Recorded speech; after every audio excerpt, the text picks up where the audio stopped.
Welcome back to Science Lab. The science are happening because Jesus is coming. Before the break, I asked you the trivial question of the day. What is Chang'e 4?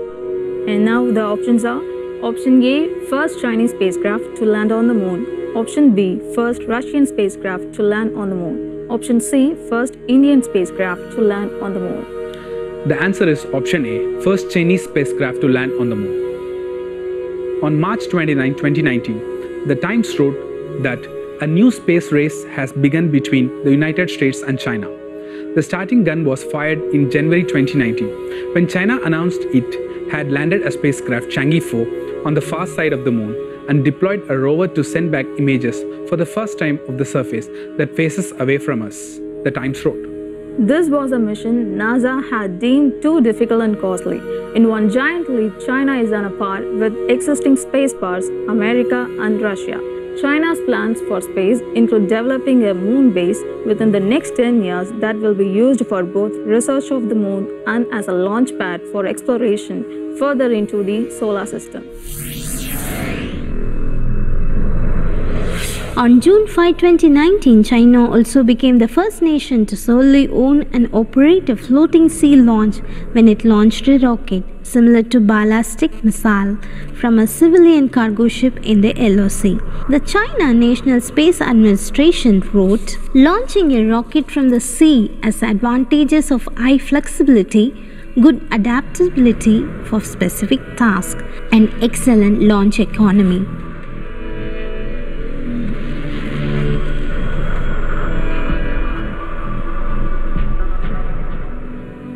During a forum at the Center of Strategic and International Studies in April 2019, Steve Kittai, the U.S. Deputy Assistant Secretary of Defense Space Policy, said that in 2015, Russia and China began taking an offensive posture toward the U.S. in space. He said, "Not only to do Chinese and Russian military doctrine indicate they view space important to modern warfare, they view counter space capabilities as a means to reduce US and allied military effectiveness." Kittai warned that America must be ready to counter these space threats, saying that we are at a strategic inflection point. The scope and scale of the threats to our space system is at an all-time high and expanding. In January 2007, China used a missile to destroy one of its own satellites that was orbiting 500 miles above the ground, where many satellites operate. Proving its satellite killer capability sparked fears that a space arms race would follow, and we are indeed seeing that develop.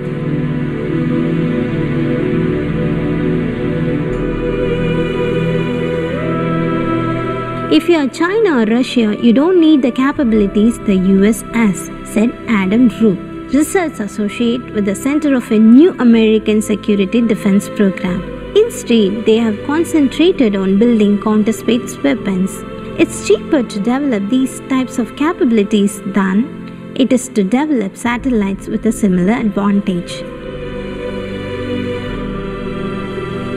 Along with its operational anti-satellite missiles, China is working to produce a ground-based laser weapon that can counter low-orbit space-based sensors by 2020. Though Russia and China still lag behind the US in technical and military parity, the greater threat comes from the ability not to replicate but to destroy US space capabilities. Reports on Europe's advancements in space and cyber technology are sparse, but do not let this mislead you. European space technology is advancing rapidly. Europe is developing its own satellite navigation system, Galileo, to prevent European nations from becoming vassals to the United States, as former French President Jacques Chirac characterized it in 2001. Europe has also been taking other steps to increase its presence in space. The EU currently runs its Copernicus project, with Earth monitoring satellites able to deliver images of anywhere on Earth within 3 to 6 days, while program managers emphasize the fact that it will be used for the purpose such as understanding climate change, providing disaster relief, and managing border immigration. Such a vast Earth observation project will never be limited to just this. It's already abundantly clear that the new system will also be used for military operations and surveillance purposes, some of which are highly controversial, said Ben Hayes of the civil liberties group Statewatch. Don't be deceived by the facade that the EU puts up. Europe is certainly not the biggest space player, but it is increasing its effort to become more dominant in the realm. There is already an urgency in Europe to advance more quickly as the US plans to put men on the moon by 2024, and the global rush to develop technology to extract minerals from the asteroids. But Europe still has a long way to go.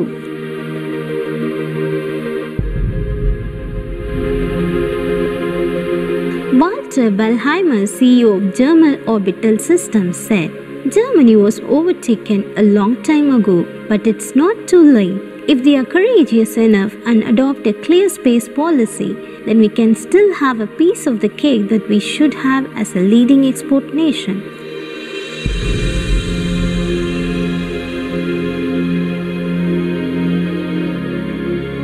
The Federation of German Industries has recently called for its government to support expansion into space by providing billions of euros.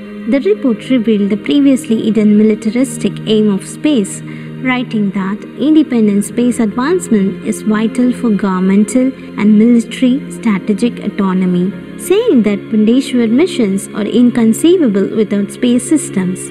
Germany has long been recognized as the leader in Europe, and this report boldly states that by increasing fund of German space industries will ensure Berlin remains the motor of European space strategy.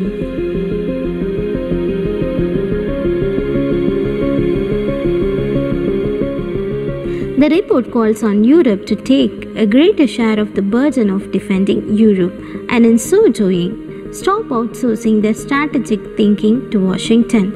Among the many topics covered is the militarization of space and increasing cyber threats. The EU recognizes the need to ensure its safety in all of these realms without relying on another power, specifically the US.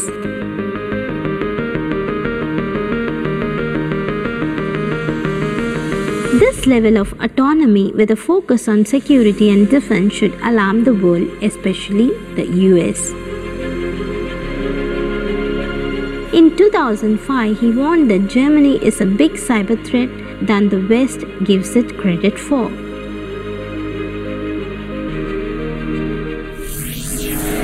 We cannot ignore Europe's long history of wanting to dominate and control the world. What bigger target is there than the world's superpower?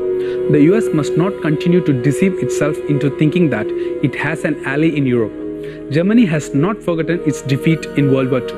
It is rising once again to bring down the US, but this time its weapons are invisible. There is another sign that we have entered new age of space exploration. Space was once confined to superpowers, but now it has become accessible to smaller powers. This means less developed powers now pose an exponentially great threat. If India is to avoid coming completely under China's control, it must strive to catch up in space.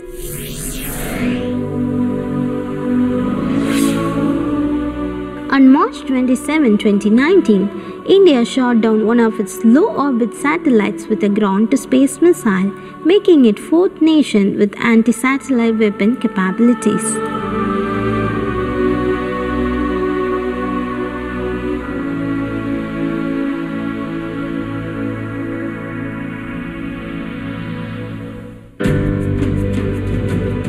India is also pursuing space exploration. On July 22, 2019, India launched Chandrayaan-2, an unmanned mission for a soft landing on the moon's southern polar region, on September 7, 2019. India made its first successful lunar launch in 2008, orbiting the moon 3,200 times and confirming the presence of water molecules on the moon's surface. In 2014, India successfully sent a probe to orbit Mars. India Prime Minister Narendra Modi has promised to send a manned rocket into space by 2022.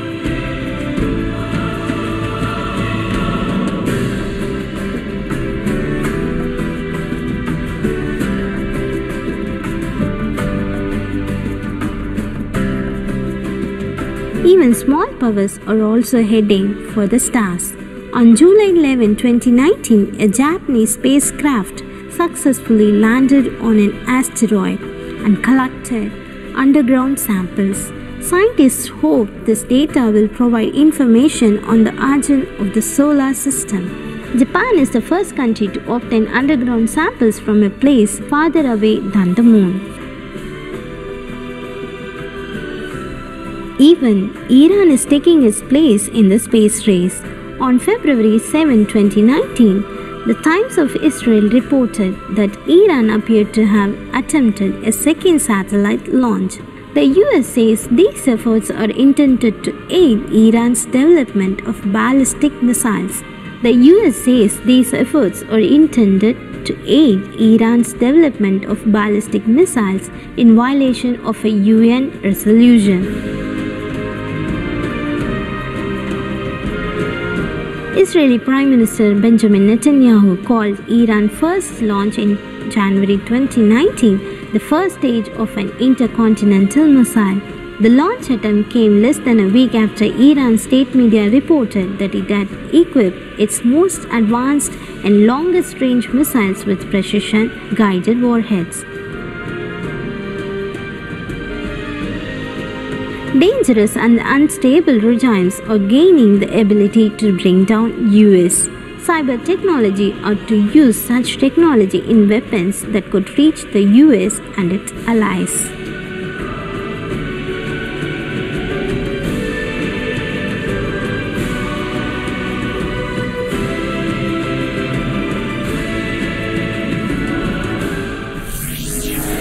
The US, a descendant of ancient Israel, received the birthright blessings that brought it to superpower status in this end time. But God warned that if the descendants of Israel failed to obey, He would strip them of power and bring curses upon them. These blessings for obedience and curses for disobedience are recorded in Deuteronomy chapter 28. In verse 13, God said that He would make Israel the head and not the tail.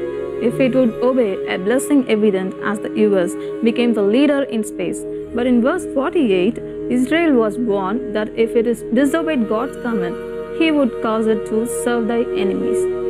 Those enemies have arisen to threaten the descendants of ancient Israel on land and now in space. This new battlefield is beyond view of most people, but the exploitation of space will soon affect everyone. What was said in the Bible is happening in our lifetime. All this shows that indeed we are living in the last days. Lord Jesus Christ is coming back again very soon. Thank you for watching this episode. Don't forget to tune into the Science Lab next time.